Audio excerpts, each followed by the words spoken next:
Okay, we're all set up. We're all set up. Okay, I guess we can start now. Hi, everybody. Welcome to the Platypus Affiliated Society at UCL.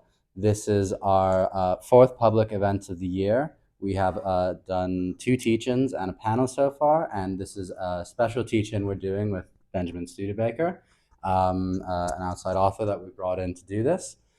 Just to explain a little bit about the society before I hand it over to Olivia, who will introduce Ben in more depth. So our main activities on a weekly basis are a reading group. We do it at 6 p.m. on most Wednesdays. You can follow our WhatsApp group for updates. That is at the Angel Pub on St. Giles Street. We have just finished for this term, but we'll be starting up again at the beginning of next year. We'll be reading Lukács, Korsch, Rosa Luxemburg, Vladimir Lenin, Trotsky, the Frankfurt School, all sorts of good stuff. In addition to that, we also have a weekly coffee break on UCL's campus. That is in the Print Room Cafe, and it is every Wednesday at 2 p.m. The topics for that are much more variable. Usually they depend on what participants the week before want to discuss, what they want to read. And swing by if you just want to have an informal chat about politics for an hour or two.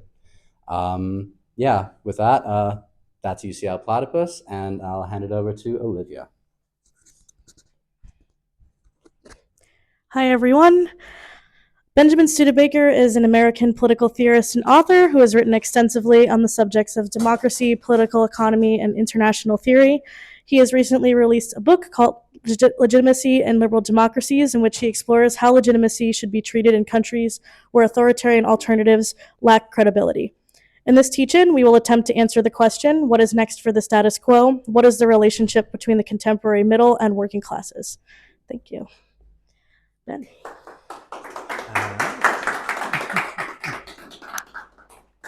Thank you guys for having me. I've always kind of wanted to do one of these things. I've seen other people do them and they've looked like so much fun. So I've worked on this one for a while and I hope it's good. I'm going to give it a pretty good go. So I'm going to start with something that's not immediately obviously related to where we're going. But it's just the question of what is politics? What is politics for or about?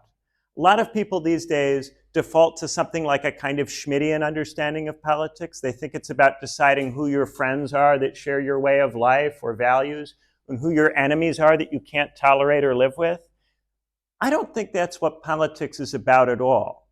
I certainly don't think that has anything to do with, say, a left view of what politics would be.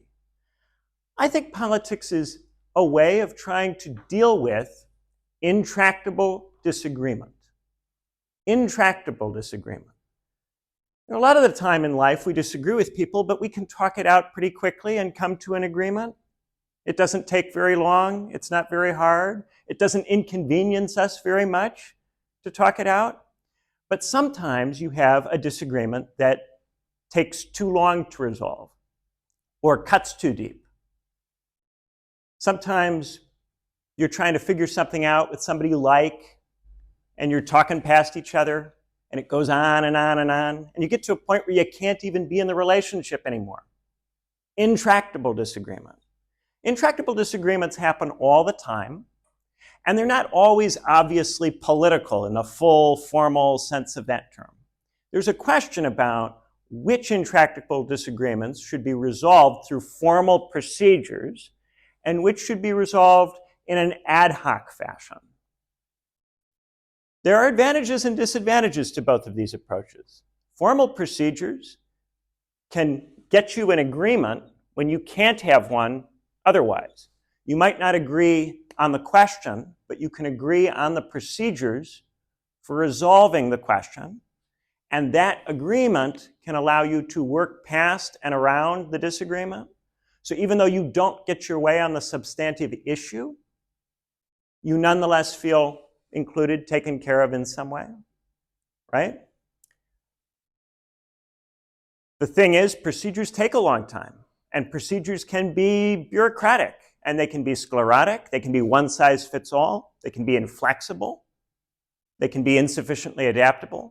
So we like to, when we can get away with it, make these decisions in an ad hoc way. But when we make decisions in an ad hoc way, the quality of our decisions depends very much on our ability to reason with each other, on our ability to talk to each other and work through things. A group of teenagers who aren't very reasonable, you know how they tend to resolve their disagreements? With a hierarchy of coolness. One of them is cooler than the others, and the one that's cool, what that one says, that's what they'll all do. Even though it's kind of unfair and they all know it on some level, they put up with it because they don't want to be uncool or they don't want to get bullied, right? Ad hoc decision making with people who are immature, unreasonable, not very good at talking to each other, it's often quite bad. And yet, you couldn't have these teenagers decide which movie to go to through a complex formal political procedure. I mean, maybe you could. With my girlfriend, we do something when we're trying to pick a movie. We break it down into, I give her 3 different movies, movie 1, movie 2, movie 3. And she picks 3 different movies, movie 1, movie 2, movie 3. And then I pick the least bad of her 3 movies. Let's say it's movie number 2. And she picks the least bad of my 3 movies, say it's movie number 1, and then we flip a coin. Now that's a formal procedure I created so that I don't, with my controlling, charismatic, authoritarian personality, continuously gaslight her into picking the movies I like. Right? In a sense, that is a little bit political. In a sense. Right? So where do these intractable disagreements come from? I think that this is the really deep question, because where they come from determines how easy it is to get rid of them. It determines how easy it is to manage them. It determines how often you're going to need some kind of formal procedure, right? Now, there's something that Plato and Hobbes agree on. They don't agree on very much. Hobbes, after all, wrote the book Behemoth about how you shouldn't read the classical theorists because this will cause you to think that you know what is good better than the king, and then you'll rebel or cause trouble. So the king should prevent anyone from reading Greek and Roman texts and from having a classical education. And people should only study practical things like science. That was Hobbes. But nonetheless, Hobbes and Plato agreed on one thing that's really important, which is that the fact that we are separated from each other in different bodies is often a cause of trouble, right? Separation of persons. And this is a physical phenomenon. We are in different bodies. We don't know what's in each other's heads. And to communicate, we have to use language. And we don't all have the same understanding of terms. And even when we use the same terms, we tend to conceptualize those terms in different ways. And then a lot of the times our arguments are just trying to impose our definitions on other people to force them to think like us, which is not actually reasoning. It's just being mean with language, right? This is very difficult. How often is it that you're trying to date somebody and because you don't understand what each other means, you have a problem that could otherwise be avoided? How hard is it to try to figure out if somebody likes you back? It's so difficult because we don't know what's in other people's heads. And we only have very imperfect language to mediate, right? Both Hobbes and Plato agree that language is a huge cause of trouble. It's not precise enough for us to actually convey what's in our heads. We make mistakes in several different senses. We misunderstand each other. We lie. And we are inarticulate. We fail to put our own thoughts and feelings into the best possible words. So we fail ourselves a lot of the time when we communicate. Other people fail us by being impatient. And then sometimes we lie and deceive each other, which just makes it all worse, right? Separation of persons. Second problem, scarcity. We can't date the same person unless we all agree to be polyamorous. And we might not all agree on that. right? We can't eat the same sandwich, and if there are only so many of the really good sandwiches, somebody is not going to get the sandwich that they want. If there are 3 lamb skewers that come at the Chinese restaurant, somebody is going to get 2, and somebody's going to get 1, and somebody has to decide on the limit of who gets what, right? Scarcity. This is something, of course, that we can try to change. Just as separation of persons is something we can work on. We can try to be more patient. We can try to be clearer. We can try to cultivate in ourselves reasonable capacities so that we can work through this better. And we can try to be more productive and try to have more abundance. And we can try to make it less and less often the case that this is a problem. We can diminish these things as forces. But it's very difficult to completely get rid of them, right? The third thing is, and this is what Hobbes is really famous for, natural equality. Now, what does that mean? It means that I can shoot you and you can shoot me. Even if you're much weaker and smaller than I am, you can totally kill me and I can totally kill you too. And if we get really, really mad at each other, we can hurt each other. And we know this. We all know that none of us are invulnerable. Superhero movies where some people have fabulous abilities that other people don't have lie fundamentally about reality.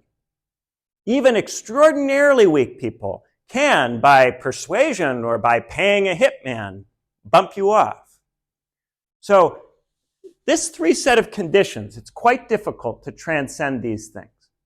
There are things you can do to weaken these things, push these things off, make them less severe, but they are quite difficult to deal with. And we do need to take them seriously, I think, and often on the left we are reluctant to take these things as seriously as perhaps we should. Because I think we would all be hard-pressed to say that we have completely gotten rid of even one of these things since the time Hobbes wrote Leviathan. That doesn't mean we have to respond to this the way Hobbes responds to it. So, when we're deciding how we're going to do politics, in addition to thinking about how severe are those causes and how intractable are they natural? Are they historical? How much can we change them? How much can we weaken them? There's also the question of us, the subjects. What kind of people are we? Do we have a human nature that's fixed? Political theorists disagree very much about how capable we are at talking through things. And our level of capability is often different depending on how we've been brought up, how we've been raised, what institutions have we been exposed to. This includes state institutions. It also includes social, civil society organizations. It also includes the family. All of these things contribute to how civilized or barbarized we are. And when I say that, I am not making some kind of essentializing claim about ethnic groups or races and stages of development. I'm talking about individuals. Some of us have the capability of acting like citizens of a republic because we've been well socialized. We've been in the kinds of institutions and structures that produce reasonableness within us, which makes us better at working through in an ad hoc way the causes of intractable conflict. But some of us have much more limited capacities through no fault of our own, but because we have come up in different circumstances with access to different institutions and structures that have not produced the same level of consciousness in us. When we talk about consciousness, we're talking about often awareness of other people and their needs and what they might be thinking, right? Awareness helps you to mitigate the separation of persons. When you have an awareness of what's going on with other people, what they might be thinking and feeling, then you have some ability to mitigate that as a cause of intractable conflict. You can be more understanding about that when it comes up. You are more likely to assume when you're having a disagreement that it might be based on a misunderstanding, and so you'll be more generous and charitable with the person that you're interacting with. It's a very necessary quality to have a functional relationship. If every time something goes wrong in your relationship you go, well, men are just barbarians, or women are just barbarians who just don't get it and can't think and can't reason, you're not going to be able to talk through it in a reasonable ad hoc fashion, which is going to force you to rely more heavily on formal procedures, right? If you think of a really patriarchal structure, it's a structure with incredibly formal procedures. The paterfamilias has formal legal rights to run the family in a particular way, and this is premised on the idea that the wife and children are unreasonable, barbaric, aren't able to think, and therefore there have to be rules that govern them. They can't just have ad hoc conversations with the dad. That's the premise that underwrites a structure of that kind. So it becomes a really important question what kind of subjects we actually have, and this is something which changes across time, and it also changes across class. When you have a society where different people get exposed to very different structures depending on the social role that their parents are in, that means that people are going to get very different levels of consciousness. They're going to get very different levels of awareness of what's going on. And that's not just to say that rich people will necessarily be more aware than poor people. No, we will be aware of different things and we will have different blind spots on account of our different positions, right? Now, in addition to awareness, there's a concept that comes up a lot on the right that people on the left often don't like, a concept called virtue. When people are talking about virtue, what do they mean? Well, they often mean something like prudence. Prudence is an awareness of the context that you're in, the specifics of your situation, and what they require. In Plato's Philebus, the virtuous person is the person capable of deciding on the limit, deciding on what's reasonable, right? Which means deciding at a certain point that something has gone far enough and shouldn't go further. When people talk about virtue, they're talking about the capacity to do that. So a person who is not prudent might not realize that it might not be the best possible day to have 10 pints. Just might not be the right day for that. If you've got an exam coming up the next day, maybe you don't have 10 pints. Maybe you don't go out that night, or you only have 2 pints, right? You have decided upon the limit of what you're going to do. If you don't have this capacity, then in an important sense, you can't rule yourself. And if you can't rule yourself, how can you be participatory in the polity? How can you be a citizen? A citizen has to have the capacity for self-rule to be able to participate in politics.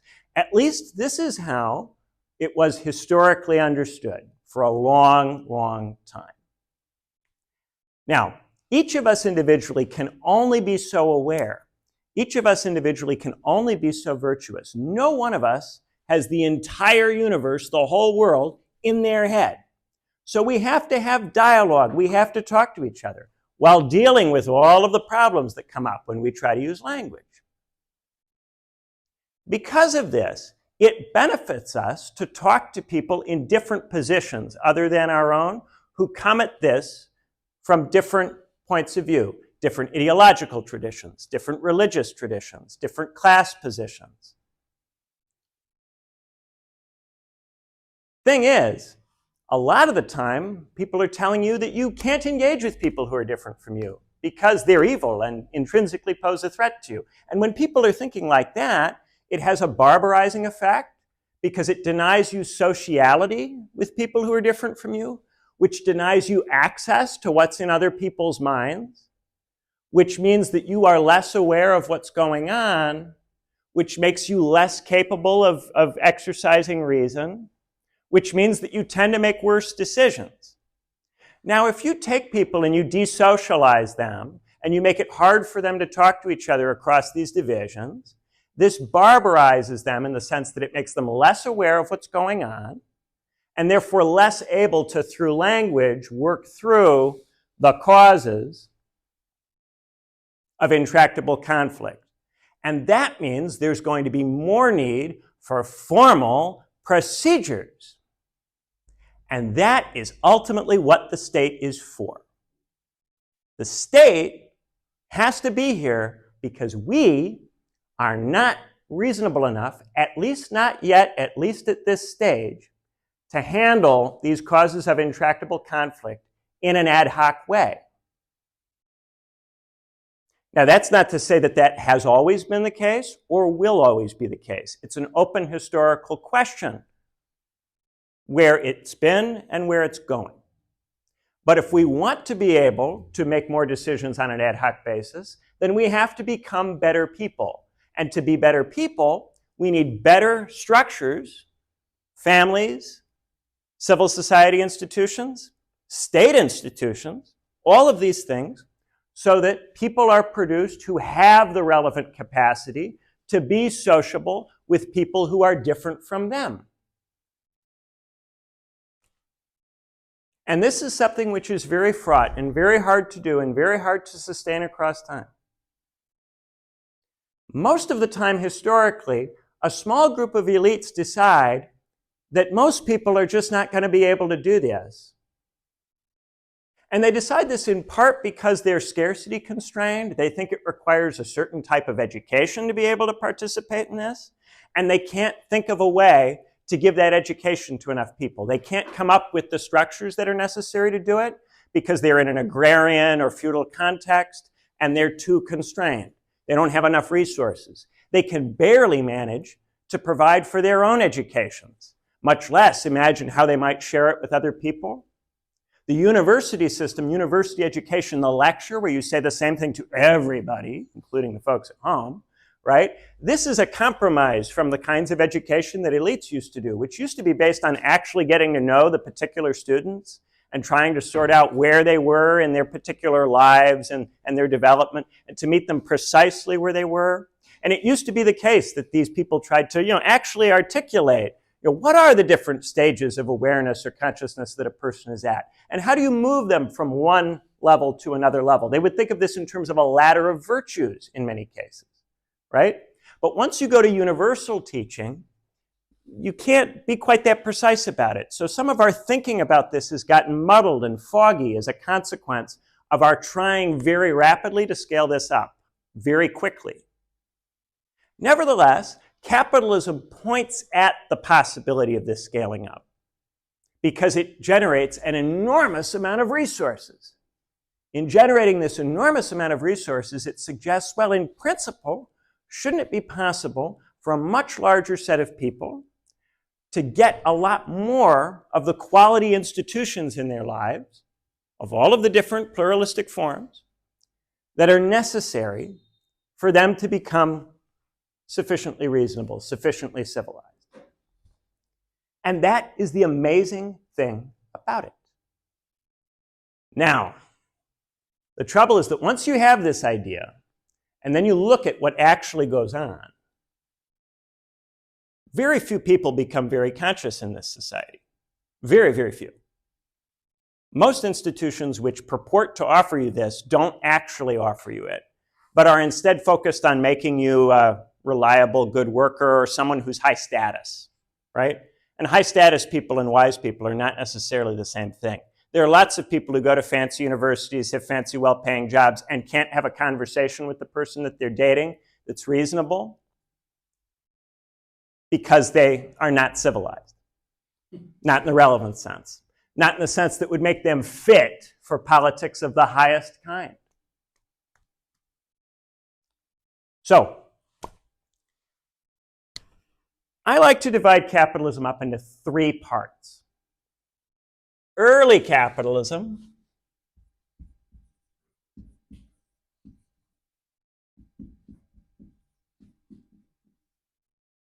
middle capitalism,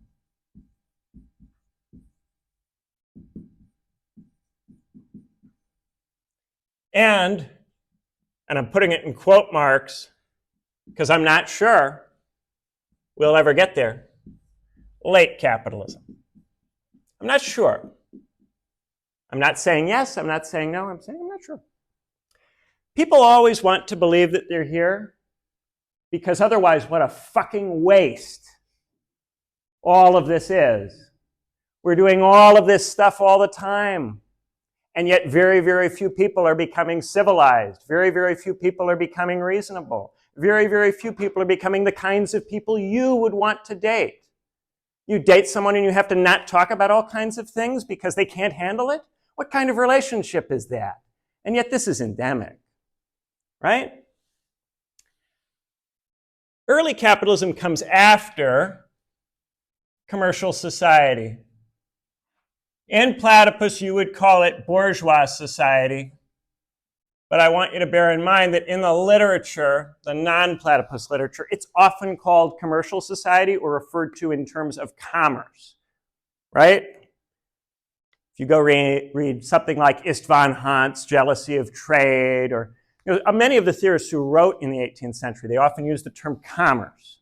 Very, very common. Adam Smith would be one example, yes. But the term capitalism is not really there in the 18th century because that doesn't exist yet. But bourgeois society is just one of the terms you can use to refer to this. Bear in mind that also commercial society is used. Right? So early capitalism is the capitalism of large-scale mass factory employment in the richest and most powerful states. So it probably starts in something like, and I'm just going to give a year because you have to. I'm not being dogmatic here. Let's say 1830. And then it ends in, when does it end? I'm going to go with, let's say 1930. Could have put it a lot of different places, but that feels, kind of reasonable. Okay?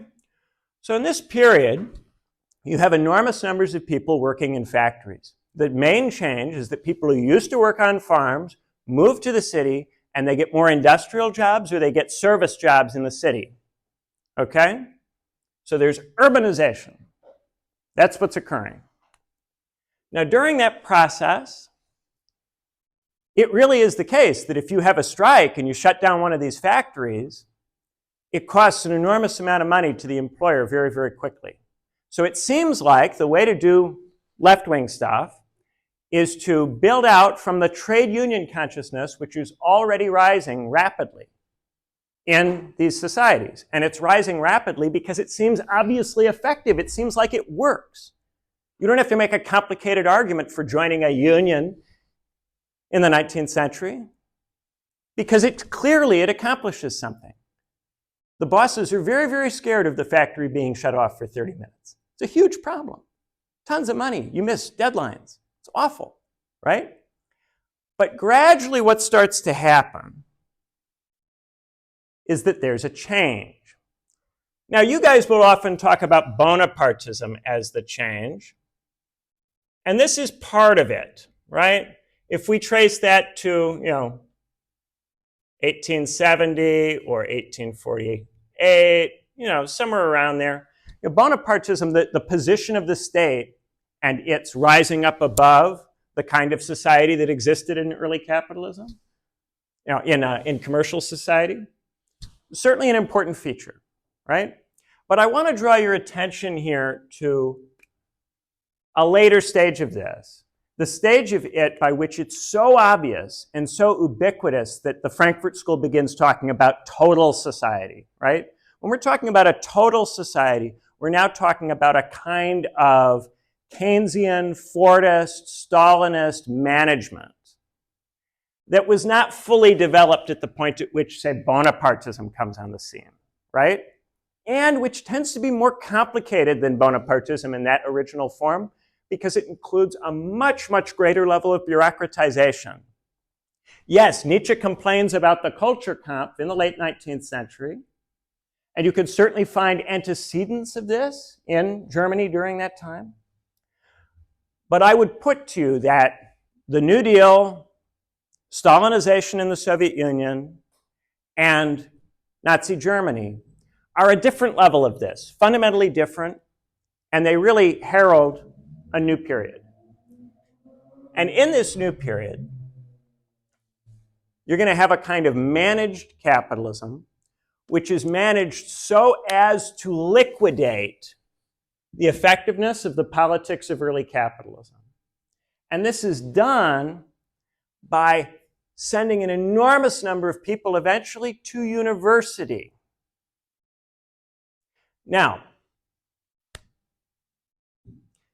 when you send an enormous number of people to university, this has an emancipatory intention. Because originally, the university is supposed to make you reasonable. It's supposed to make you self-aware. It's supposed to civilize you. It's supposed to introduce you to things that will help you to be the kind of person somebody would like to date. Right? But it's supposed to do originally. I mean, it's supposed to get you ready to be an elite. And when the university system was expanded,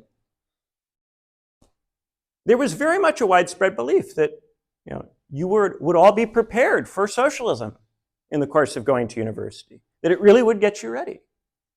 And maybe if the growth rates that prevailed in the 50s and 60s had continued, maybe they would have been right. Back in the 50s and 60s, by the way, annual GDP growth in the United States, adjusted for inflation, was something like about 5% of GDP per year. People who were born in the 20s and were 40 years old in the 60s, they thought that the world was going to be so cool. They thought the world was going to be completely different. My grandmother was from the 20s, and she used to say all the time when my dad was a kid, "Oh, Paul, before too long, college won't cost anything and nobody will have to work." Didn't work out that way, right? When the growth doesn't continue at that kind of pace, when it slows down a little bit, and in the 70s, the average rate slows to around 3. It's been even slower than that, by the way, in more recent decades, more like 2 in many places, right? When that growth rate slows down, the university system stops being a way to emancipate you, make you reasonable, make you civilized, and it becomes a way to get an advantage in the job market, right? Once going to university is a way to get ahead of other people in the working class, this introduces what I believe is an objective split. And this is going to be controversial, but I do think that in middle capitalism, you get professionals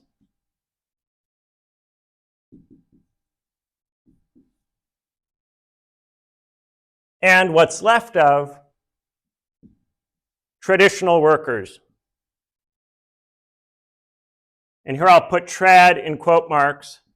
By trad, I mean early capitalist, the kind of work that you might have seen done in early capitalism, or stuff that is analogous to that, moving stuff, serving people, that kind of thing, right? Logistics.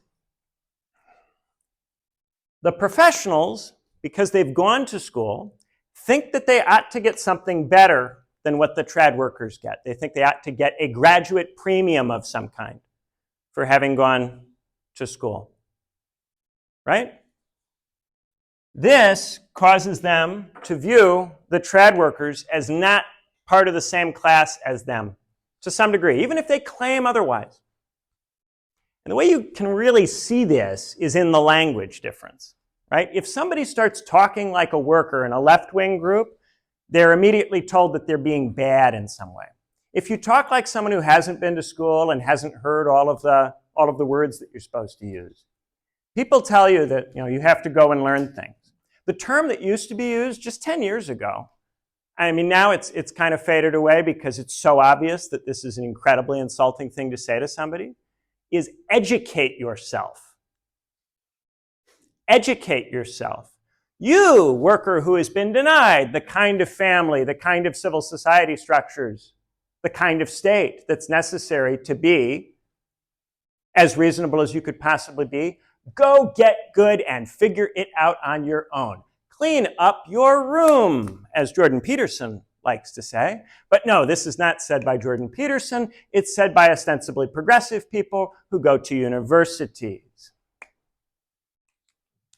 Now, as things continue to get worse and the growth rate continues to get slower, especially in states like this state, which has been incredible, the UK, which is where we're talking, which has just been incredibly badly managed over 200 years. Every time this state has an opportunity to make a good decision, it decides instead to pay off its bondholders, and it doesn't invest in its future. And this goes all the way back to the Napoleonic War debt. Britain began declining when it decided it was going to pay off that Napoleonic War debt and not grow its way out. Or it began declining when it refused to let the Americans into Parliament. You can pick 1776 or 1815. Right? But when you get really slow growth, then many of the professionals don't get the premium, right? And this further fractures the professionals into the rump and the fallen, right? The rump professionals are the part that still gets the grad premium, the people who actually get the cool jobs. And then the fallen professionals are the ones who are proletarianized in the sense that they're making the same kind of income a traditional worker would make. They're living in the same kind of housing. Their kids are in the same kinds of situations. They can't have a parent staying at home with the kids. Both parents have to work. Therefore, the kid doesn't get the same level of family support from a very early age and is at a huge disadvantage even when they show up to school, simply for that reason, and leaving aside anything else that has happened as a consequence of the various coping mechanisms, the alcoholism, the various unhealthy habits that people tend to develop in this situation, right? Leaving aside any abuse that occurs as a consequence of all of that, just by not having enough time, because both parents have to work full-time jobs just to pay for a crummy little house. Well, not even a house at this point. These people are in similar material circumstances to these people, but they don't have the consciousness of these people. They are not subjectively trad workers. So even though they may be objectively similar to the trad workers in their condition, the experience of going through the university, which offered them an ersatz of civilization, causes them to become incredibly barbaric. Because they think they were civilized and they weren't. They become some of the most barbarous people in society. They have no humility as a consequence of being given fake civility. So this means that these people who get hired by capital, who work for major corporations, oligarchs, can very easily produce content online that can induce these people to feel superior to these people. Really, really easily. After all, if you've been given an ersatz of civilization, but you're actually a barbarized subject, you're really, really easy to propagandize and trick and deceive and manipulate and emotionally pull the strings of, right?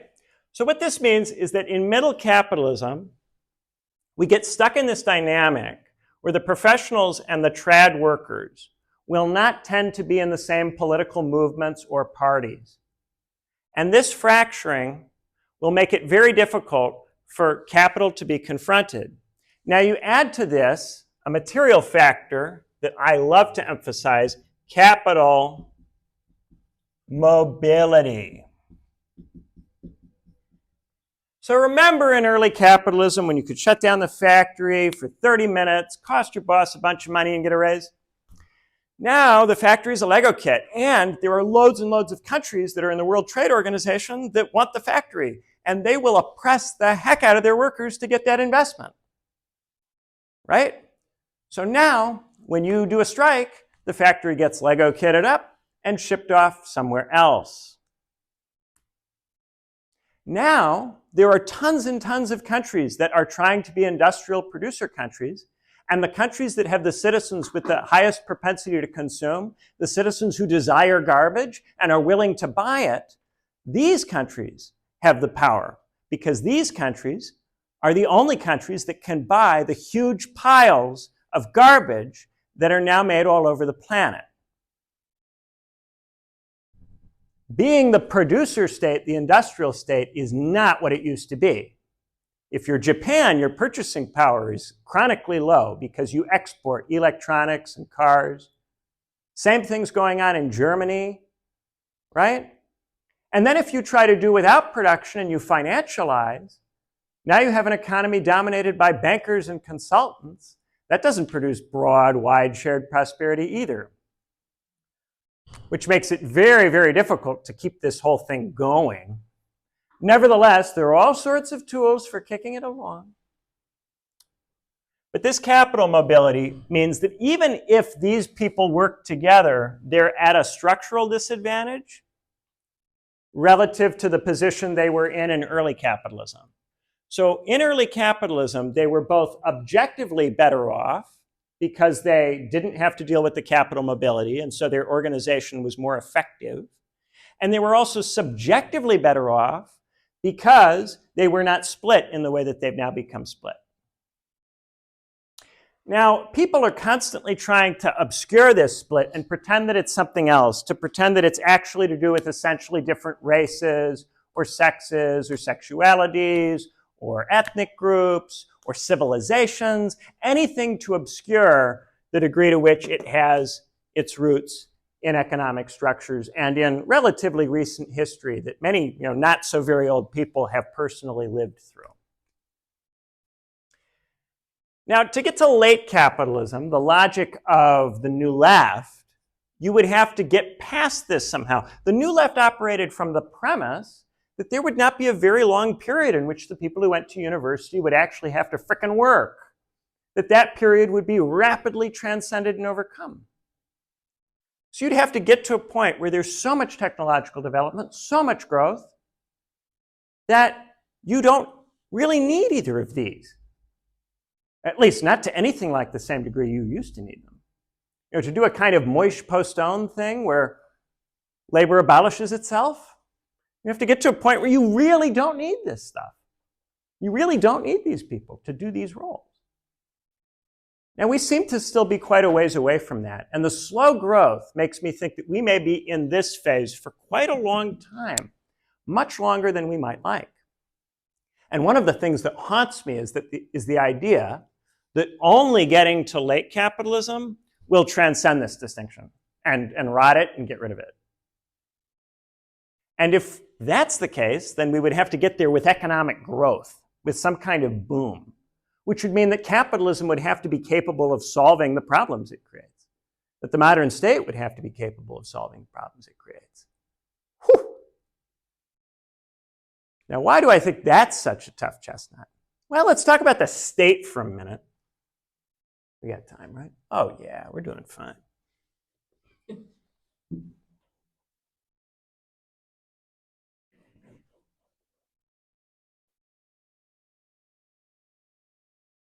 All right.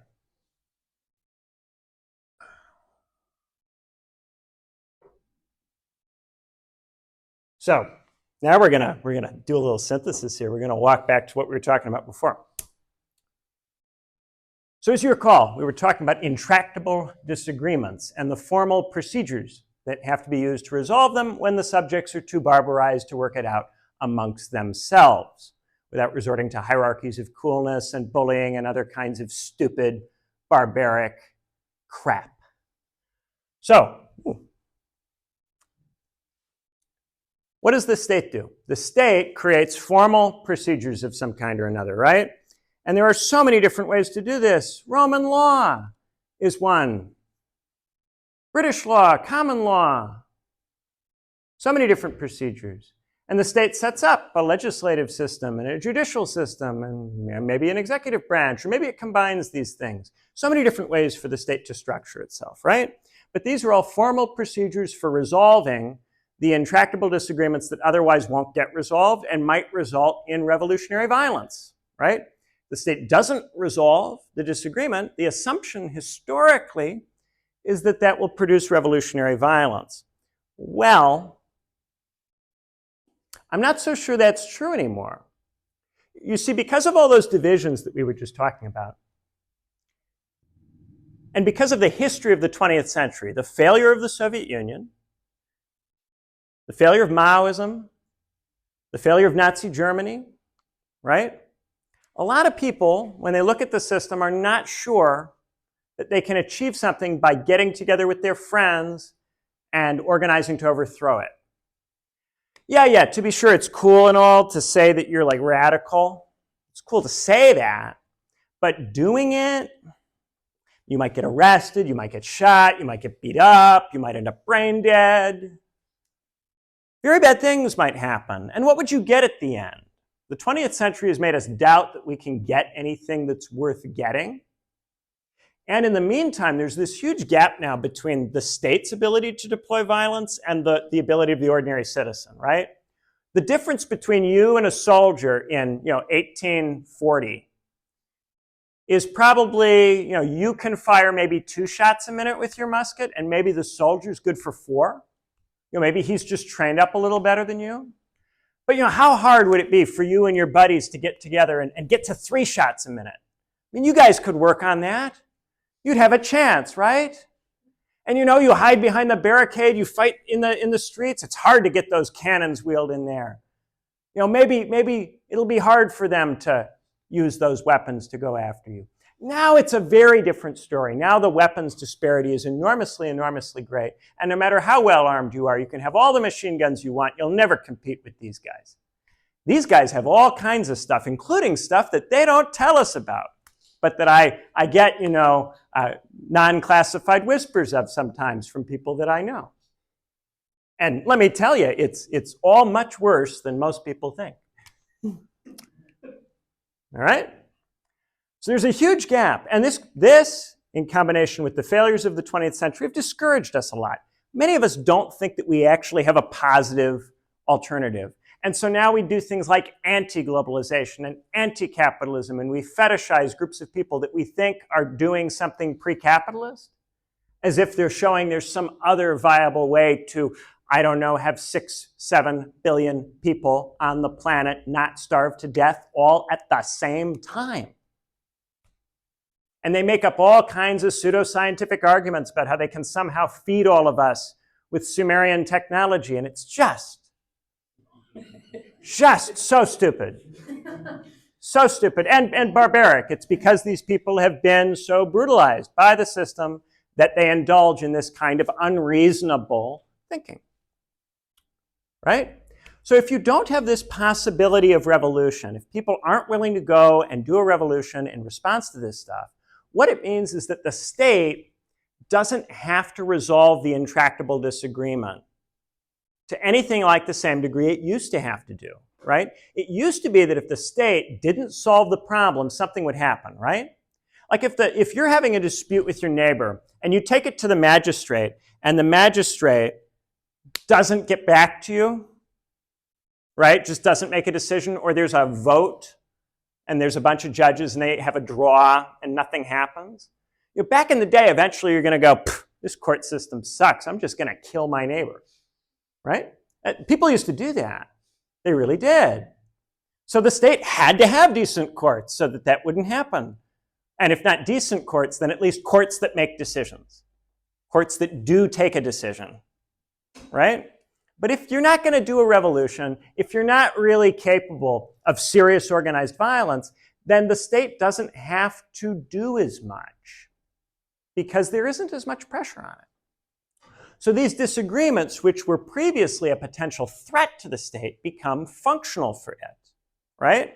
The state can not only not deal with the disagreements, it can create disagreements. It can feed disagreements across a very long period of time.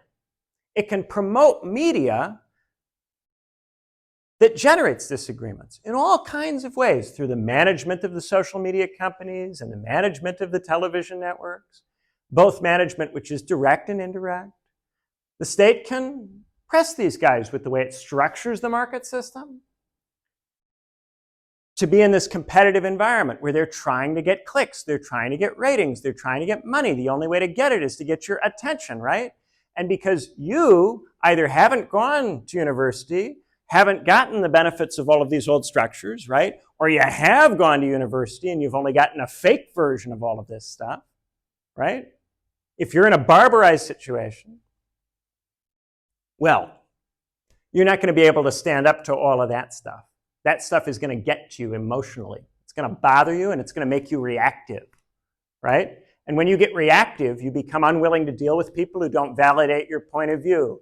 And you get more barbaric and less reasonable, right? So these divisions, because they will not result in you getting together with a bunch of people and committing a lot of violence, become functional. And as this happens, the quality of the explanations the state has to give you for the acts it does take falls. So what happens now is that the state doesn't act as often. When it does act, people tend to hate whatever it does. You know, whoever wins an election, whatever they do in the first year, people tend to hate that. Right? Donald Trump, when he wins in 2017 and he cuts taxes for rich people and he tries to repeal and replace Obamacare, caused him to drop in the polls. People hated it. And when Obama did the stimulus package and the ACA, he dropped in the polls. People hated it. And when all of these different versions of Brexit are finally revealed in the budget or the policy white paper, people hate every version of them. There's so much disagreement all of the time that it becomes really, really challenging for any particular state actor to act and be well liked.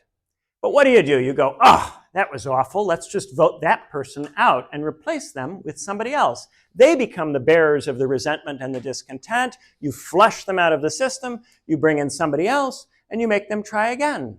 And then when they also fail, you blame them. And you go, they're corrupt too. They also are terrible. The reality of the situation is that when you have this deep pluralism, which comes about through a state that has these intractable conflicts within it, that it feeds, that it's constantly fueling, because it knows that these people are never going to actually do anything about any of this.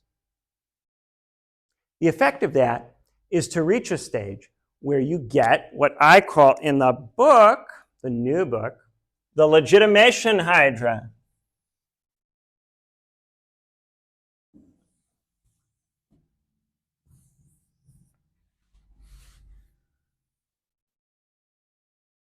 Oh, yeah. Oh, God. It wants the platypus for dinner. Oh, yeah. He's just a little guy, and yet he doesn't care. He doesn't care. Oh, how awful. So what is the legitimation hydra? So when you do something and you make somebody deal with a decision that you've made, right?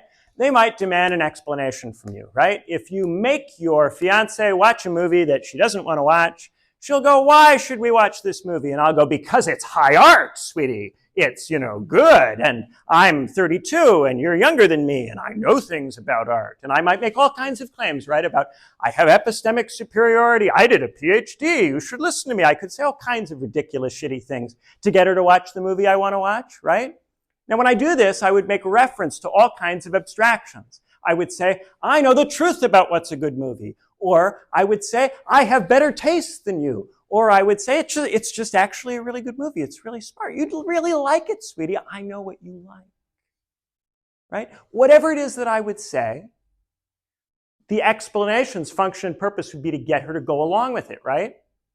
And if my fiance were really stupid, then the kinds of explanations I could offer could be really bad. But my fiance isn't stupid. And she's actually quite reasonable and quite with it. So I can't give her a bunch of really stupid, really bad explanations. Indeed, she has pointed out that I am too pushy about the movies, and therefore I had to institute a formal procedure, right? She was reasonable enough and civilized enough to make demands.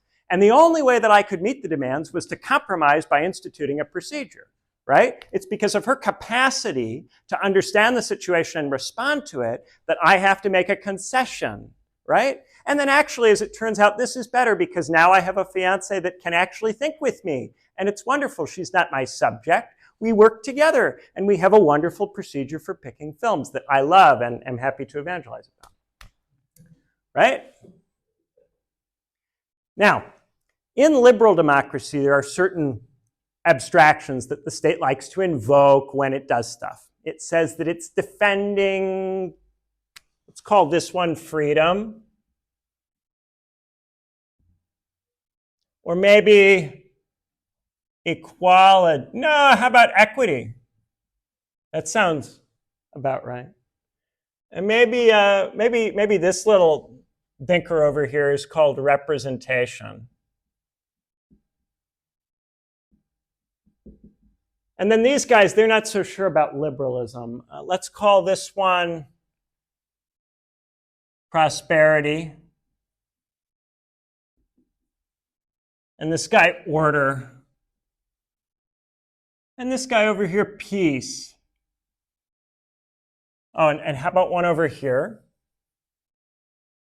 And he's called nature. And maybe one over here, let's call him God. Right? Now, the state is doing this because it's natural. The state is doing this because it's God's will. The state's doing this because it will generate prosperity. It's doing this because it will make order. It will make peace. It will give you equity and freedom and representation. That's why the state is doing all of these things. Right? Now, all of these different abstractions are words, right? And remember what we said about words and language at the beginning. We use different words, and we don't all mean the same things when we use words. This is tricky, right? So when the state says freedom, it doesn't necessarily say what it means by that. And indeed, it might mean a number of different things by it at different times, right? And it may play games. One thing it can do is to be really vague, to do that kind of Laclauian populist bullshit where you don't say exactly what you mean, but you just throw out a signifier and invite people to fill it, right? But another more sophisticated thing it can do that's way cooler than the Laclau thing is that it can give you multiple different sincere political actors, each of whom actually does spell out what it is that they want and believe in, right? You'll get people who will actually tell you what they think freedom is. And as these people do it, they create new heads that will pull in different directions, right? So now, before you can get the state to do anything, you have to decide what freedom means. But you have a bunch of different heads. You know, maybe one is negative freedom, and one is positive. And maybe this guy over here is, how about ancient? And then this guy, he's into non-domination. Oh, no. So now before you can get this thing to move, you have to win in a fight among these things. These heads are going to fight with each other about what freedom means. They're going to argue and argue and argue. And they're going to try to push each other around. And then meanwhile, there will be another group of people who will say, actually, we should be talking about equity instead, not freedom. And then they're going to define that in even more ways, because equality and equity is even worse at this stage in terms of conceptualizations. And then there's going to be even more people who do this with representation. And representation is, I think, a particularly vicious bastard. Because, representation in Hannah Pitkin's work, it's divided between acting for and standing for. The state can act for you. It can do things that are either in your interests or based on what you desire, or it can just stand for you. It can try to frame itself as symbolizing some value, some whole, like the nation, the people, society, right? It can frame itself as symbolizing a whole, right? Or it can pitch itself as reflecting the different needs of diverse groups. It can incorporate within itself members from diverse groups and say, look, I have people who come from every cultural background incorporated within the state. They all have college degrees, but I have every kind of person in the state. Look, I represent every kind of person. There's every kind of rich person. They come from every religion, and isn't it great, right? Representation gives the state legitimation stories that it can use that don't require it to do stuff. And that is part of what makes it so seductive, because the more this disagreement spills out, the harder it's going to be for the state to move. There's going to be so much arguing, and so much of it will be so barbarized and stupid that the state's going to really, really struggle to move around very much. And so the representation stories that are to do with appearing a certain way and talking a certain way and using language and signifiers in a certain way, those are going to become really compelling to the state, because it will be harder for state actors to credibly demonstrate that they actually are doing anything to accomplish these other things. And so there tends to be a shift toward representation and away from these other things. And right now, a lot of people on the left are caught up on, like, should we be doing equality or should we be doing freedom? And if so, which way should we be doing one or the other? But actually, these people are winning, because these people are pitching legitimation stories that fit with the actual material fact of the state's immobility. And that's why we're constantly having to hear about recognition. But you know, status and recognition, these are things that in Plato's Republic belong to the auxiliaries, to the silver people. They're not things that belong to wise, prudent, reasonable people. Wise, prudent, reasonable people recognize that those things are not the most important. But we don't recognize anymore that there is such a thing as wise, prudent, or reasonable people. We've destroyed the distinction in our minds. So we don't problematize it. But I do think it's a problem. I think it is an actual real problem, the degree to which we're talking about representation and not these other things. And yet, you know, what can I do? If I go, oh, we should be talking about freedom, as many in Platypus do like to do, I'm just riding one of these heads. And these heads are out for each other. They're trying to drag this thing around in every direction. But the thing is in a tar pit. And this tar pit is made of capital mobility, and it's made of the lack of revolutionary consciousness, and it's made of the division between the professionals and the workers. And the only way out of that tar pit is to resolve either the separation of the nations, which makes it very difficult to govern transnational capital flows,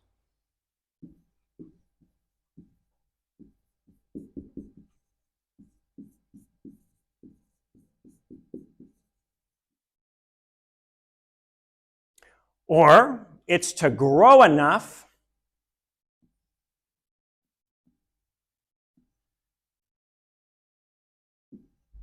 to get out of middle capitalism. And yet, the fighting among the nations and the increasingly barbaric arguments that people make about which nation states are good, which nation states are bad, invites forms of conflict that may seem to conflict with generating growth. If we start a bunch of wars and we destroy global trade, then we're not going to have a lot of growth, are we, guys?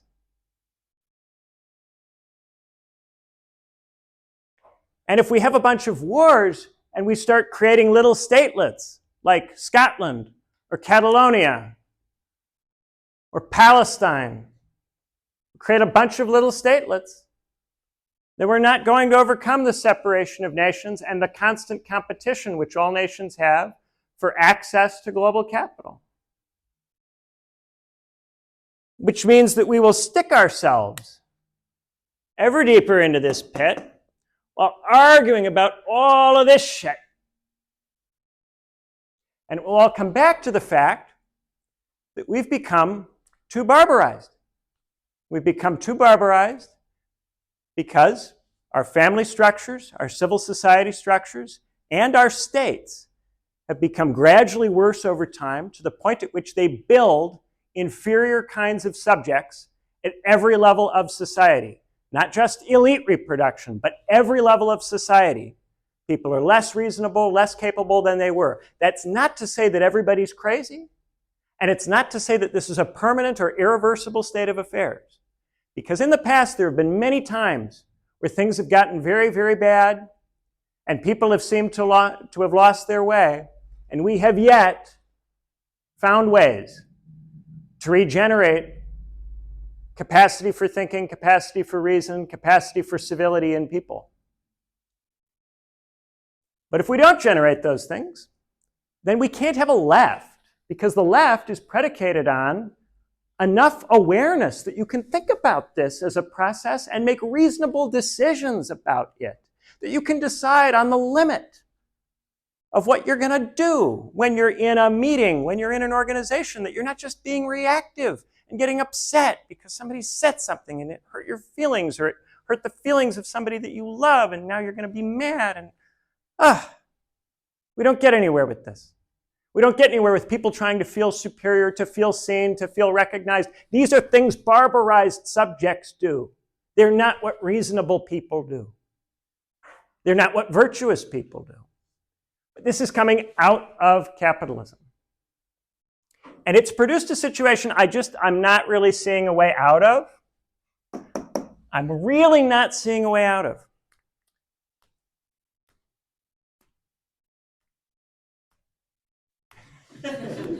Anybody got any ideas? What have I missed? Really, let's like go to questions and discussion. Yeah, go for it. Yeah. What do you got?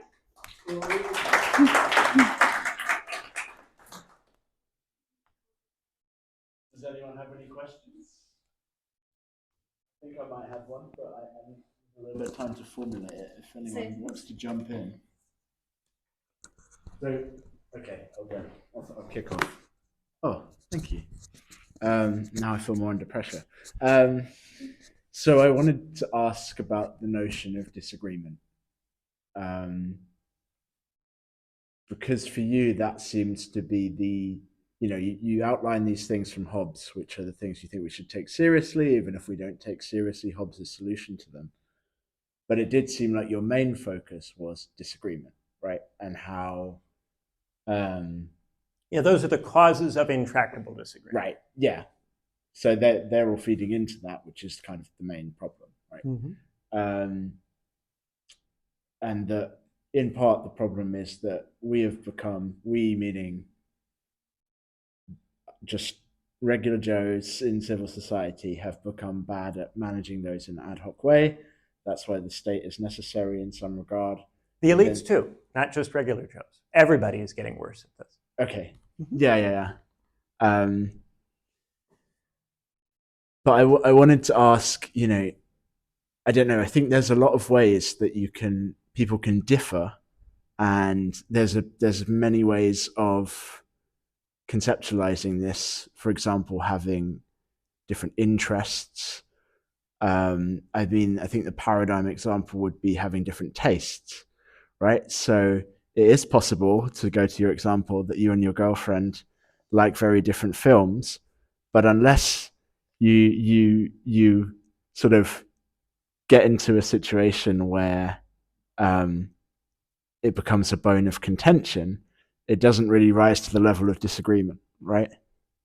Yeah, it's only a problem when we want to watch a movie and we can only watch one that night because the time is scarce.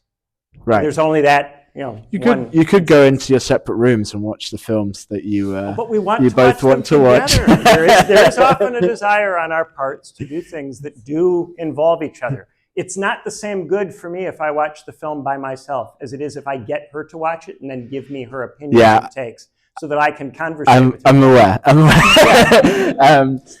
I think what I'm getting at is that would be one way of resolving it. If two people really didn't care about watching it together, that could be a reasonable way to resolve it. I just want to ask why, yeah, see, this is why I needed time to formulate it. You can keep working on it.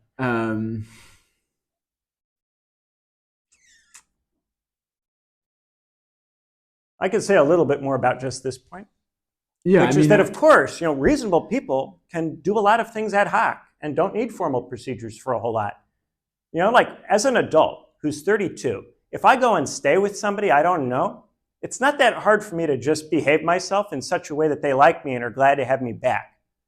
You know, if I was 12, I probably wouldn't be able to conduct myself in that way because I would not be at the same level of development as a person, right? So it's certainly possible for people to be reasonable. But this is a contingent thing, and it's a historical thing. We're not always at the same level of reasonableness as, you know, a society, and then within society, right?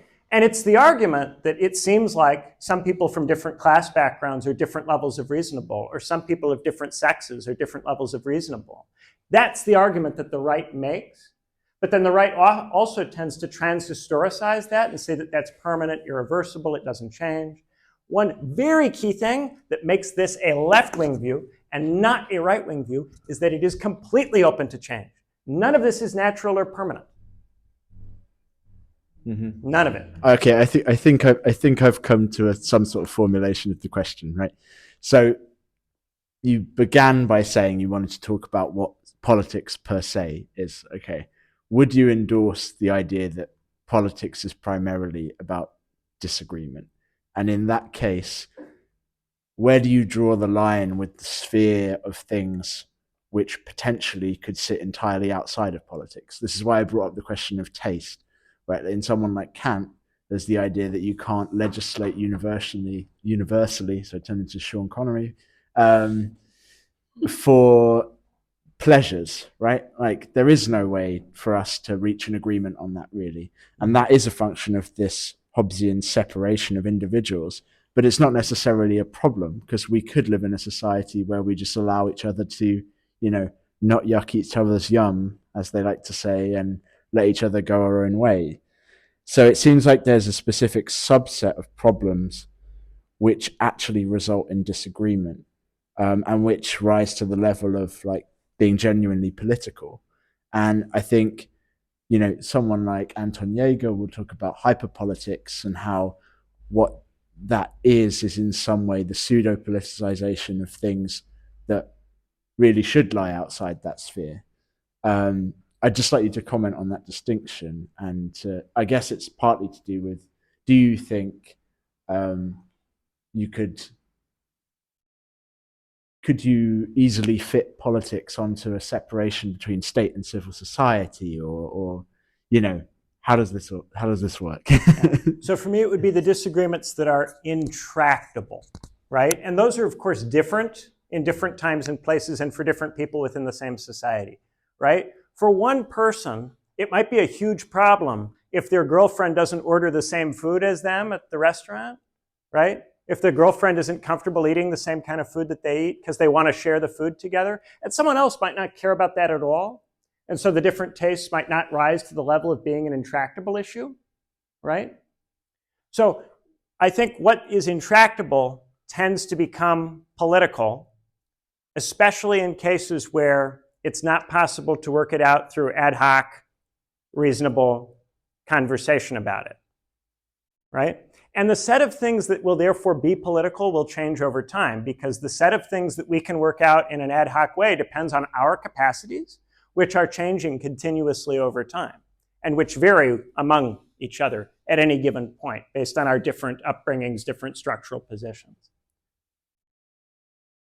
Now, I think that sometimes there's a kind of overly stylized division that's drawn between the state and civil society that comes out of a tendency in Platypus to define the state very specifically in terms of Bonapartism and in terms of the special bodies of armed men. And I would interpret this a little bit more broadly to say that there are many different kinds of polity, and these different kinds of polity arise in different circumstances to deal with different constellations of intractable disagreements, right? The Bonapartist state would be one of these things. So the Bonapartist state comes about when there are certain kinds of conflicts arising in society that have this intractable character. You're right. If you have what appears to be, say, a will of capital or a will of a capitalist class, depending on how you would understand it, and a will of the proletariat or the people or the workers or society, depending on how you might understand it, You might say that the general will has been broken into two separate wills, right? If it's just two things and the state's balancing between the two, right, then that might give rise to a certain kind of state which is equipped to do that balance, right? But if you have different kinds of problems that are maybe more complex or less complex than that in various ways, then this will give rise to a polity which takes different kinds of forms. And we could say that some polities are better or worse than others because some of them maybe give rise to more subjects that are reasonable or more reasonable. Or maybe they can only be produced or only come into existence when such subjects exist or very nearly almost already exist. Can I try to follow up on that then? So Yeah. if it sounds like you're saying the state is in some way, as far as we know so far, a human universal, at least for as long as the history of what we might call civilization, right? And in some ways, it's just synonymous with like the existence of a polity per se, almost. It's a type of, the state in the way that Platypus uses the term is a particular it's conceptualization a subset of polity. of It's a type of polity. Okay. Right? But I suppose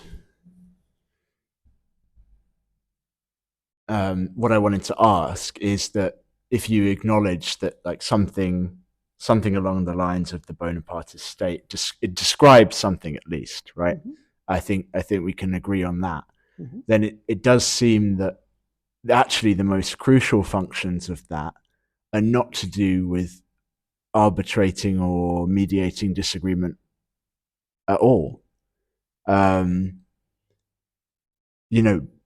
What makes the conception of Bonapartism useful is that, or what's significant about it is that it's sort of going beyond that, right? The existence of a police force, for example, a professionalized police force, isn't really about mitigating disagreement. Well, it's preventing a certain kind of disorder from arising. Disorder and disagreement are very different. Well, the disorder is what happens when the intractable disagreement isn't dealt with in a way which can persuasively satisfy the disaffected, right? The person who's saying, my boss is ripping me off, why don't you do something about this? If you don't do anything about it for a long time, who then decides we have to organize against this state which is captured by the capitalists and has this kind of consciousness, right, is doing revolution because they've made a set of demands on the state that the state has continued to refuse to meet, right? And in refusing to meet those demands, the state puts them in a position where they recognize it as illegitimate in some sense because it doesn't meet them in terms of their abstractions, interests, values, concerns as they understand them. Sure, but right? I mean, just to stay on my example, like when, okay, I am chronically unemployed and I live in a slum in Victorian London, and I decide to pick someone's pocket or beat someone up and steal their stuff. And then the police have to step in to preserve order, and all the sort of subsidiary functions of intervening in that crime and locking me up. What does that have to do with disagreement? Yeah, ultimately it's because if you're the pickpocket, you're not able to articulate what it is you need that is driving you to pickpocket in such a way that someone will respond to it and give you either what you need or something that you can be persuaded is what you need. So because this unmet need, desire, is not dealt with, the state neither trains it out of you, nor does it meet it, nor does it give you an ersatz version of it and convince you that you have the thing. You resort to something extra legal. And so it's this gap in what the state is able to do that forces it to respond that way. It's almost like... Sorry, I'll open up to other people's questions. Sorry, but I would like to ask a question, but on the pickpocketing point, it's almost like there is no interpersonal disagreement when it comes to pickpocketing. It's the person who's pickpocketing cannot provide his labor to society and get enough back to purchase what he needs to live, right? So it's almost like an impersonal form of. Is it a disagreement? Like it just like disagreement doesn't seem to track in this case. Does a disagreement have to be interpersonal? I used a lot of interpersonal examples, but I don't think it has to be. Okay. You could disagree with the society. You could disagree with the state. You could disagree in a more abstract or structural sense, right? Okay, so it's more like a problem. Is it just problems then? Yeah. You have a complaint of some kind. Something is being done or not being done that you think either should be done or shouldn't be done. You disagree with what's being done. You are trying in some way to articulate your disagreement. You are not able to articulate it because of the deficiencies that are in you, because of the deficiencies that are in the way that you were subjectivized, because of the deficiencies in the way the state responds to the kinds of things that you're doing or saying, right? Okay. Yeah. But if people are not able to escalate when they are not engaged with, then the need for the state to respond diminishes. And the need for the elite to be capable diminishes. Thanks. So the other question I was going to ask, which I'm sure many of us are eager to ask about in this particular room, is there was a moment early on in your, when I arrived a bit late, where you said that in early capitalism, the way you do leftist stuff is by taking the existing workers' movement, labor union movement, as a starting point. So I'm curious about this category of leftist stuff, which I guess we didn't talk, or you didn't talk as much about. And I have a specific point to, or like observation to make about that, which is that, of course, what specifically the Marxist socialist movement would have wanted under the rubric of leftist stuff is socialism. It was to abolish the state and to let society move beyond or evolve beyond capitalism in some way. And for that, I think they also recognize the problem of the barbarism of society and the difficulty of dealing with the state and the complexity of the relationship between a growth needed in capitalism to enable the opposition to capitalism and moving beyond it. And lots of the themes that you raised as pertaining to middle capitalism. But the idea was that that's why we need a socialist working class party as a kind of instrument of epistemic convergence, right? As well as a vehicle of being able to change society, also a vehicle of understanding society in a centralized way that coordinates theory and praxis and so on. And when you discuss now barbarization and the question of a virtuous, civilized citizenry, it's almost like what you diagnose as missing is not a socialist party, is not a specific political structure necessitated by perhaps early capitalism or capitalism in general, but it's almost like what's missing is just virtues, right? So I'm just thinking like, not just but it sounds like to me that lots of the work that should be done by a socialist party, sometimes it sounded like you assigned it to just the ability of civilized, virtuous people to coordinate. But how do you become civilized or virtuous on my account? You need functioning family systems, functioning civil society organizations, reasonably decent states by the standards of history, right? It's institutions that ultimately bring us up, both what we would think of as state institutions and what we would think of as social institutions.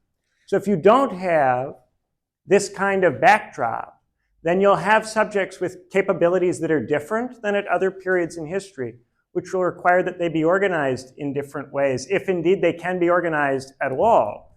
And one of the difficulties, right, is that when you're starting the trade union movement, You're doing it when you're going from commercial society to early capitalism. So you're doing it at a point where you have a relatively high level of consciousness still in your working class subjects. Because these are people who are coming immediately out of, oftentimes, the crafts. These are people who are coming out of the guilds. Many of these people studied religious texts, were quite engaged intellectually in all kinds of ways. This has been discussed by Platypus many times, right? So if you don't have a trade union movement that's organically going, because you don't exist in the kind of environment in which such a movement can be effective, and you've had all of this rot set in over the course of the development of capitalism, if capitalism, by fracturing society, produces these social exclusions where people are not able to be social across these different distinctions and boundaries, right? Because you don't have the whole world in your head, you've got to be in dialogue with others, right? So you have to socialize with others. But if the system is further fracturing what used to be thought of as bourgeois society or commercial society into additional things, then this fracturing will produce gulfs of understanding that make organization much harder. And this is what happens in practice. If you try to organize college-educated professionals and non-college-educated workers together in the same parties or organizations or movements, right? Or if you have, say, workers who work in the universities go on strike, you don't immediately see workers in the logistics sector looking to help them out or to show solidarity with them, and vice versa, right? When Alexandria Ocasio-Cortez betrays the railroad workers, you don't see a bunch of college-educated people going, oh my God, such a person can never call themselves socialist again, having done such a thing. No, they go, I like AOC, but she needs to be better on this, because they don't actually have the same interests. They don't see themselves as part of the same thing, same movement. They don't have the subjectivity. So I really do think that there's been a change, which is why the trade union movement doesn't organically grow of its own accord like it used to do. And it's why the Socialist Party does not easily come into existence. This stuff is not supposed to be this hard. When the conditions are right for something to happen, it's not so hard to make it happen. Yes, it's difficult. You have to do work. But I don't think that the problem is that we're all just work shy. I don't think that's the problem. I don't think it's that young people or contemporary people aren't willing to do the work of making the party. No. I think it's that it's objectively much, much harder to organize middle capitalism than early capitalism. I think there's a real difference that's been created. And this is why I said the professional trad worker thing it's a controversial thing for me to say. Because in saying this, I'm claiming that a division has been erected that is so serious that it, even on its own, even leaving aside capital mobility, would potentially make organizing much, much harder, right? Then you throw capital mobility on top of that. You throw the deindustrializing effects of that and the weakness of the traditional industries, the smallness of the factories. If you reshore a factory now, it comes back with an order of magnitude fewer workers than it left with. I know, because I know about car factories. The car factories used to employ 40,000 people. If they come back, it's 4,000, and people act like it's a wonderful, wonderful number of jobs. If that. Yes, but but no, just to follow up, like, I guess to just try to make what you said chime with some of the categories, I would find it intuitive to think about these things. Isn't, in a way, capitalism as diagnosed as a problem in the 19th century already the rot? It's not like there was an early capitalism where things were going around right. Like, isn't capitalism as like inherently the rot of bourgeois society and falling away from some perceived or actual ideal? But socialists generally, except for the ones that are really just reactionary, believe in capitalism, believe in the possibility of going through it, and therefore believe in the possibility of it. Capitalism is supposed to produce really, really rapid growth. And it stopped doing that. And so a major part of the story is the slowdown in the growth beginning in the 70s and then hitting us again with greater force post-2008, especially in this country. This slowdown in the growth means that the transformative process is not as rapid, right? If you had 5% GDP growth every year in these countries since 1960, this world would be fabulously rich, and there would be so many possibilities and so many things we could do. And it would be obvious to us that we could do things. We'd be having ideas about things to do all of the time. But because we haven't produced the growth, we're going, is it even possible to fund the NHS in the modern world? Yeah, I mean, I see your point, but my point is that maybe that was not like I just don't see how all of this, I think, is intrinsic to capitalism, perhaps from the beginning. And maybe just before I pass it on to other people, the last thing I want to ask about is just why draw the border between middle capitalism at, I know it's just like a rough border at 1930, but one could argue that maybe middle capitalism was partly brought about by the successes and then the defeat of the socialist movement, or like the working class movement for socialism in early capitalism, right? So what do you make of the political significance of Yeah, I don't the think that it's driven revolutions in exclusively by the workers' 1917? movement. Yeah. It's also driven by the fact that the world system is cut up into a bunch of different states that compete with each other, right? So it's also a major factor that when these crises were happening, you had many different states in many different places, and the workers could have different levels of success in different places. And these states and these national elites could vie with each other for control of markets and resources. I think that's also a major part of the story. Certainly the workers played a much bigger role than they can play now, given their level of organization and consciousness, in affecting events, and they did affect events. But I wouldn't call them the sole or only driver of this process. Everybody who's part of the totality has an effect. Everybody's doing stuff. Let's not be one-sided about it.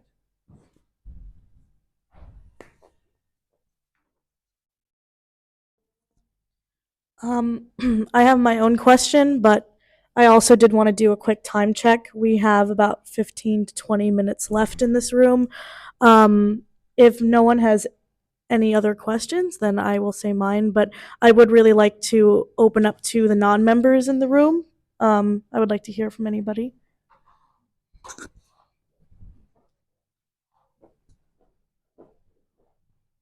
So my question was specifically about, I suppose, what's quote unquote usually called like common sense, or the reasonability and rationality of the kind of average person and their disinterest in these legitimation stories you were talking about. Like if you work a kind of a normal job and you speak to someone who's been there for 10, 20 years, who've been beaten down after a while, they don't believe a lot of this crap, and they have a kind of reasonability and like rationality that can in some sense transcend the rationality of, let's say, a PhD educated student in political science, for instance. And I just wondered, how would that fit in, and how would you understand that in this process of like educating virtuous subjects like in society? Yeah, so in the book, I make a point about folk legitimation stories, and I make this case that the liberal legitimating abstractions that the universities tend to push real hard, that tend to be interesting to professionals, which are really these, right, and which I focused on a lot because we talk about these a lot in university settings, are also in competition with a set of folk abstractions that tend to come from, as you say, traditional workers, and those tend to be over here. A lot of the time when you talk to working class people, they don't want the wars to keep going on, or they don't want prices to go up, or they don't want to lose their jobs, right? Prosperity and peace and order. They don't want people to commit crimes against them. They want to be safe. These things are quite important to many working class people. And yet, in this kind of environment, these just become further abstractions that can be invoked in a variety of diverse and different ways.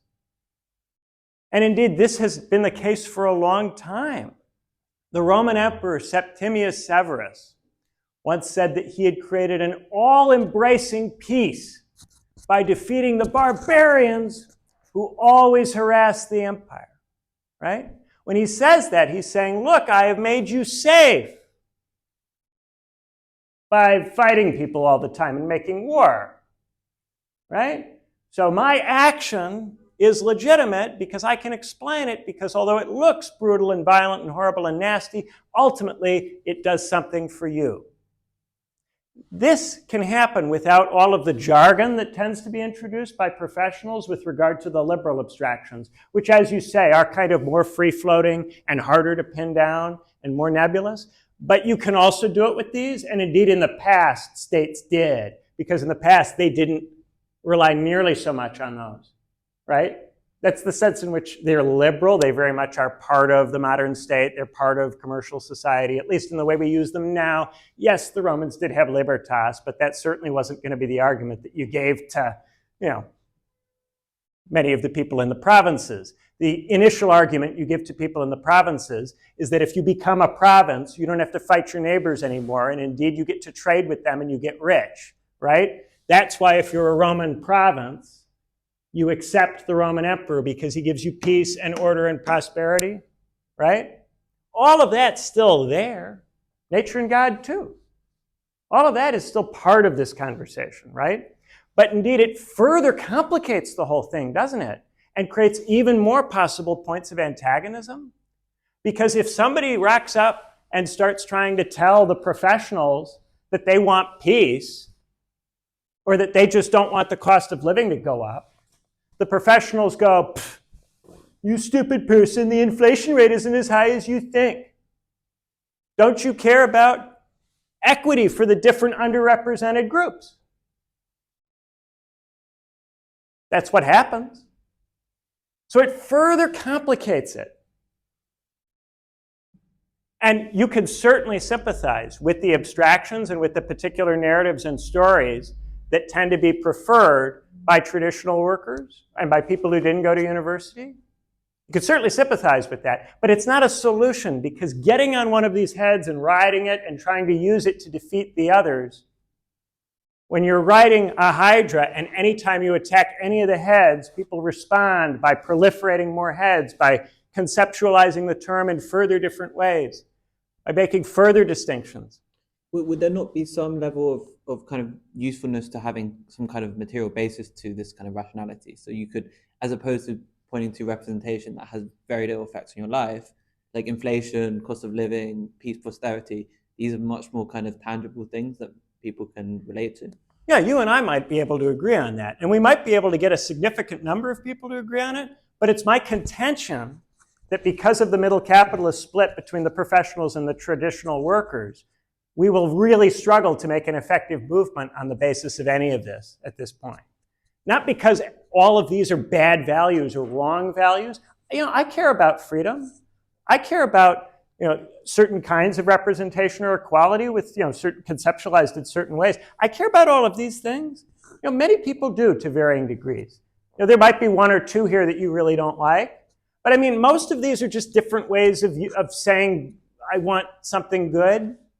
Most of them really are just different ways of doing that. So they're all wonderful. They don't solve the problem. Not in these conditions. And this is the sense in which what I'm saying is more materialist than what oftentimes Platypus says.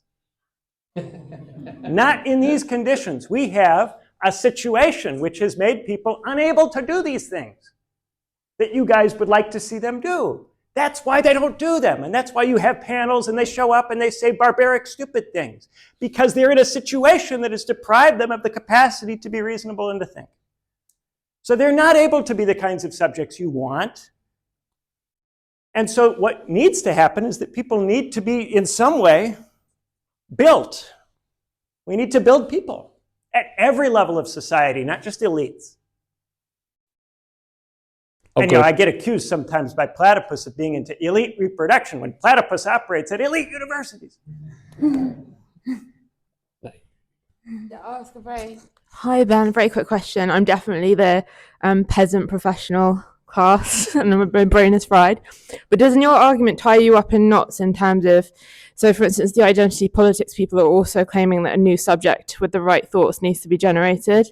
And then you also brought to mind like the kind of austerity moment, especially here in the UK. There was a movement for like UBI, and then once everyone was on UBI, people would be able to read, and you'd be able to produce like a new subjectivity that was like adequate to the task of like transforming society, whatever that means. And so I just feel like you kind of twist yourself up in this argument, and it leaves us in the status quo, or just confirms the status quo or something. I mean, I don't want it to do that. But also, it's a problem, and it's in part why I asked you guys, what am I missing? Because I want to get out of it, right? So in terms of the identity politics, a lot of the people who say they want a new subject think that by using utopic language, they can speak this subject into being without interfacing with the conditions. Subjects have to be built. They can't just be spoken into being, so it's not enough to have a utopian language praxis. You have to actually create the civil society structures, the state structures, the family structures, and household structures that allow these kinds of subjects to be created. And they don't really understand building. They don't understand how to make subjects, in part because they've rejected all of the other traditions from history about how to think about how to make people, because they regard all of that stuff as old think and bad. So they don't know how to make people. So that would be my issue with those guys. Yes, they would like a new subject, but they aren't thinking in a materially deep way about that question. So they're just kind of vomiting up utopian garbage all the time. With regard to the second question, which was about, help me out. It's just like I don't think there was a second question. I don't know. There was a second part. Anybody remember? Like the UBI people. Oh, the UBI. So the UBI is extremely difficult to do because of capital mobility. If you try to raise the level of tax revenue that you would need to fund the UBI, you get capital flight, right? I'm not advocating UBI. I'm just saying there was also an idea for like a new subjectivity based on food time. Right. But they don't think about what's actually necessary materially to bring that about. They cough it up as a policy idea in a vacuum, not tied down into anything. And this goes on all the time now in the academy, where you're supposed to put a nice bow on this to show that you're not black-pilled, to show that you have a positive practice. You have to throw out some policy that if only everybody would embrace, then things would get much better. The problem is there's no plan to get everybody to embrace any of these things, because nobody deals with the separation of nations and the lack of growth. Nobody's got a plan to deal with either of those things. So you can't do a UBI unless you've got enough stuff to distribute and you can actually get a hold of the wealth. You have to be able to seize it. One of the things, there's a book by Carl Boysch, Basque writer, fascinating book. He argues that revolutions are more likely to happen in countries where capital is fixed and easier to seize, countries where most of the wealth is tied up in resource extraction or agriculture, right? But that would suggest that the places where a left revolution is most likely to happen are places that are in what we would conventionally think of at least as a lower level of development. That's a huge problem for us if that's true. If there was a kind of revolution that we could have in early capitalism, and there might be a kind that we could have in late capitalism, is there a kind that we can have in middle capitalism? Or are we in a desert that we have to cross? I don't want that to be true. I'm just trying to understand reality. And if it's leading me in this direction, well, I can't just lie to you guys and pretend that I'm not thinking these things. I wish that I wasn't. I wish that I could. I used to be able to say, go vote for Bernie Sanders. I liked saying that. It was fun. I would go on What's Left with Amy and we would say, hey guys, just overcome your desire to do identity politics. Just get good and vote for Bernie and stop dividing everybody up. But there are real reasons that these people do that stuff. There's real reasons that they're acting this way, that are themselves part of material reality. And I could not transcend all of that just by giving them an argument. You don't just argue with people. You have to make the structures that produce the kinds of people that you need. Arguing only works once you've reached a level of consciousness and reasonableness. And we've sunk beneath that level, at least most of the time in most places. That's not to say that we're crazy, but we're not quite reasonable enough right now. And I do think that that's the key problem. We need more reasonableness than we currently have. I'm going to ask a quick question, but thanks, Ben. I think you're a great public speaker and also quite animated and sufficiently funny for an academic. I appreciate that. I'll take it. What I wanted to ask was based around, the one class, or I think there's two classes in the structure that you left out, but I know you do talk about quite a bit, the subaltern, and then I presume that's sort of a substitute for you for the lumpen proletariat. What, if you could briefly, I mean, where do you see them play this role? And is there something different from the lumpen in the early stages of capitalism and the subaltern in the middle stages of capitalism? Yeah, so when I use the term subaltern, and this is in my first book, The Chronic Crisis of American Democracy, The Way It's Shot, I use it to refer to the people who aren't able to effectively make demands in terms where they get heard, right? Or where there's a response to them or a need for a response. So the subaltern is constantly said to have the capacities of citizenship, but in fact lacks those capacities. Now, this can be understood very narrowly in the sense that the subaltern isn't able to make demands that are heard, as I just said. Or you could perhaps understand it more widely in that we pretend that the subaltern has been civilized when it hasn't been. And then that would very much include the fallen professionals in it. Right? We pretend that people have the ability to do things that we in fact have deprived them of the ability to do because we have barbarized them in the way that we have as a society and as a state committed crimes against them and their development in stifling them. In that sense, we have made them subaltern. We've deprived them of the ability to act. When we think about what distinguishes the proletariat from the lumpen proletariat from Marx, it's very much to do with the fact that the proletariat is a subject which is capable and has an ability to perform a role in history. So in a sense, the subaltern includes the fallen professionals and the traditional workers, at least. And maybe it includes, in some sense, almost all of us. Is anybody acting? Does anybody have the ability to do anything? And this is why I tend to say, well, yes, maybe this is a little doomy, but if none of us are doing anything that matters, then is it really bad for me to point out what is going on? Because it's not like I'm going to stop you from doing something that would have helped.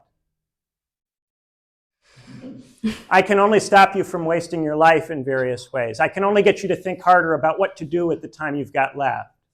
I don't think that's such a bad thing. We certainly share that. Something like that, Yeah. Yeah. Okay, so we're kind of low on time. I'm thinking we do one last round of questions. I say we stack them. And then, Ben, if you want to answer them kind of all at once at the end, I think that's probably the best use of our time. My question is a little bit direct. You talked briefly about revolution, but I wanted to ask you directly. You talk a lot about growth and how capitalism has contributed towards people making themselves and how we need to kind of get people to a stage where they're growing again. But to me, that is dearly bought by the exclusion of a class movement and of a revolutionary moment that we have now. And I guess my question for you is, what can we get from society positively from capitalism and growing people that we will not get from an independently run revolutionary movement? That's kind of my direct question. Stanley. What we can get is an independently run revolutionary movement, right? We can't get that until we have the subjects that are capable of doing it. So it's a false choice because we don't have that option, right? If there was something out there, I mean, you guys would join it, right? Like, you guys would go and do the thing. But why don't we have that? Well, because we don't have sufficiently capable subjects. And that's not a permanent thing. That's not natural. It's not inevitable. It may change. But let's think about how we could change it. I mean, the most we could do would be to change that, I think. If we as a generation, as a set of people alive today, could change that. Sorry, I'm supposed to wait for both questions. Then. No. It does relate to this question, I think. So I sort of had a few questions about your periodization of early capitalism, which I think Gabor covered some similar ground. I'd be interested to know what is so different about middle capitalism from that makes it such a peculiarly difficult period in which to form these subjects, given that, if you look at the sort of high period of the classical workers' movement, there is a massive concern with stratification within the class, right? You have the skilled tradesmen who are sort of the vanguard of trade unionism, the whole notion of a labor aristocracy, which feeds into the labor bureaucracy. You have the whole issue of the peasantry, which is actually way more of a problem for like a conception of a unified class, I think, than the distinction between professionals and traditional workers, given that at this point there still was some sense in which there was a truth to the idea that the peasants were almost a different species, almost, right? Like they had a very different quote unquote life world to urban workers, in a way that I think it would be extravagant to say that that was the same of professionals and traditional workers today. There's also the question of, okay, we don't have the institutions to facilitate education and political action, but framing that in terms of what you like to call time energy, after Dave McKerracher from Theory Underground, I think is false, because if you look at like the conditions in which that workers' movement was made at the height of the late 19th century and early 20th century, people were reading at work. People were working like brutal hours in factories and then going to the party school after work. They didn't have a surplus of time energy, which made this possible. So it does feel a bit like those two things are quite explanatorily weak to me, given the conditions in which there was something like a workers' movement. On that point, I think the question is, why is it that they were able to read, whereas many people, when they go home today, are not able to read? I think people's jobs deplete their energy in ways that are more complete and more total. And not their physical energy. I mean, people doing physical labor, their physical energy gets depleted. But people's mental and psychological energy is assaulted in middle capitalism in a way that I don't think it was in early capitalism. I do think that that's distinctive. I also think that the demographics are different. One of the things that's happened is that the percentage of people who have been to university has increased dramatically, right? In the 40s, it was about 5% in the United States. And right now in the United States, it's just under 40%. And so, when we had this kind of problem in the late 60s and early 70s with the McGovernite students who were out of touch with the working class, the percentage of the population who had been to university was much lower. And it was much less plausible that you could have a political party that's for the professionals. We've now reached a point where the Democrats in the United States are seriously entertaining the idea that they can have a party that really just is for the professionals. That what McGovern tried to do at a point that was too early in the process might now be finally realizable. And that you can just kick them out because you don't need them anymore. But if you get stuck at a point where you have 40% of people going to college and then 60% not, now you have the kind of demography which really creates a question about who is leading whom, who is potentially in charge. Both of these blocks are big enough and potentially significant enough that they can fancy that they ought to be the ones running the show. And I think that the new left, old left argument just is a superstructural output of this. It's just an idealist output of this. The reason that we have this endless debate between the new left and the old left is that this has happened. This has come into existence, and it hasn't gone away fast enough. Now, on the point about, I'm not going to just endorse capitalist growth. I think that very likely the things that people on the left are interested in doing might be conducive to growth. I don't think it's obvious that doing neoliberalism or doing austerity or doing some of the various things that the right or the libertarians propose would necessarily unlock this growth. I think people are really desperate to find growth, but it's not clear if it can be found. I think a lot of people are hoping for a boom somewhere, but I'm not sure that we can find that. So I would not simply get on the bus of let's accelerate and let's just tear everything down and let the flows go. I'm not on that bus because I'm not sure it would actually generate the growth. Like you look at these guys and what do they do with this capital? Are they really coming up with wonderful stuff? I'm not sure that that's the case. Why has the growth been as slow as it's been for the last 50 years if they're doing such a great job? If Silicon Valley can be trusted to invest all of this money and produce high growth, how come it's so low all over the world and has been for so long? So I'm not sure that the answer to this is just try to go back to a kind of free-flowing 19th century capitalism. I know some people think that, some people want to try that, but I'm not convinced. I think it really comes back to a desperation and a nostalgia for a time when growth was higher or when people thought there was more opportunity to be entrepreneurial or to be innovative. But if you want my honest opinion, I think that's a fad. And I don't think it's actually going to do anything.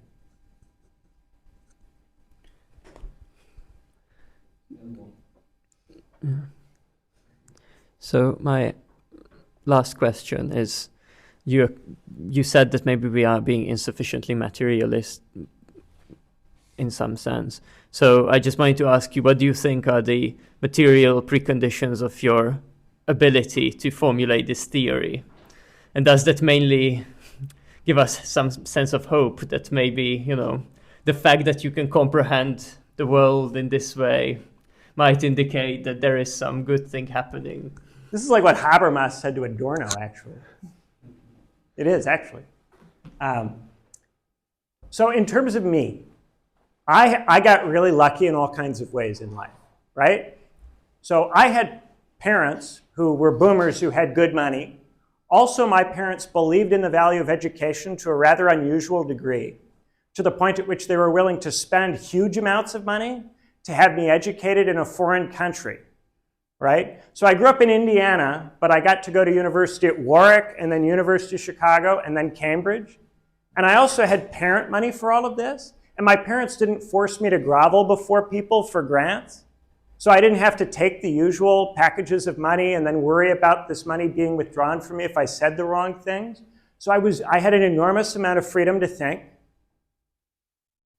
And I got very lucky in terms of I had a great supervisor at Cambridge who was very happy for me to think. I had great supervisors at Warwick and Chicago as well, none of whom were looking to just force me to regurgitate their view or to align with it.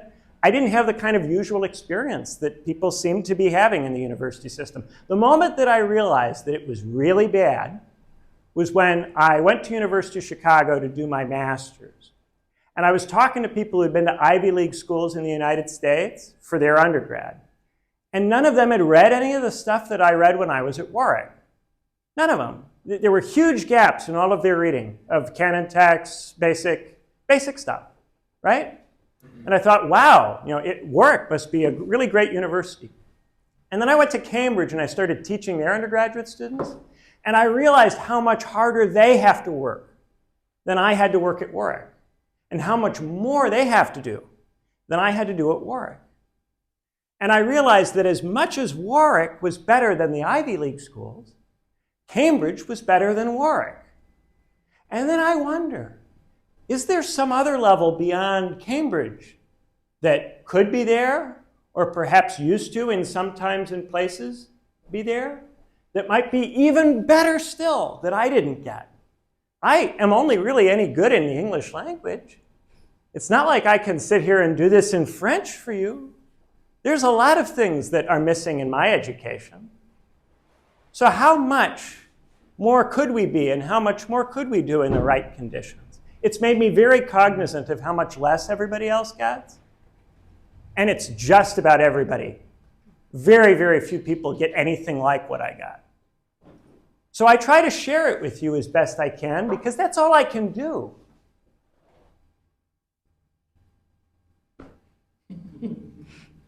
Thanks. Okay, thank you guys.